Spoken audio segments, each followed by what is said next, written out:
বাবা বাবা চলো আজ আমরা পিক তুলবো, আমাকে পিক তুলে দাও। আমি গার্ডেনে গিয়ে পিক তুলতে চাই। আমার লগে সবাই পিক তুলতেছে কিন্তু আমি পিক তুলতে পারতেছি না। এখন সরে যাও, পরে এসো, শুধু পিক নিয়ে থাকো। আরো সুন্দর করে একটু তাকাও। না আমি এগুলো তুলবো না, তুমি এখানে দেখো। আমি এগুলো তুলবো না, আমি বসে পড়বো। আরে মিনু, কি হয়েছে তোমার? তুমি এখানে বসে আছো কেন? আরে মিনু, কথা বলছো না কেন? কি হয়েছে তোমার? আরে আন্টি, বাবা আমাকে গার্ডেনে নিয়ে যায় না, আমি পিক তুলতে চাই। আরে মিনু, তুমি পিক তুলবে তাহলে তো আমাকে বলতে পারো, আমি তোমাকে গার্ডেনে নিয়ে যাব। সত্যি তুমি কি যাবে? আরে কাকি তুমি কত না কিউট, তুমি আমাকে গার্ডেনে নিয়ে যাবে?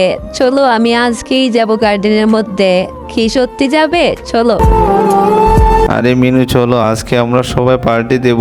আরে মিনু, কিছু স্মাইল করো। এই তো বাবু, ঠিক আছে, চলো আজকে পুরো গার্ডেনটা তোমাকে ঘুরিয়ে দেখাবো। বন্ধুরা, তোমরা যারা এখনো চ্যানেলটি সাবস্ক্রাইব করোনি তাড়াতাড়ি একটু সাবস্ক্রাইব করে দাও।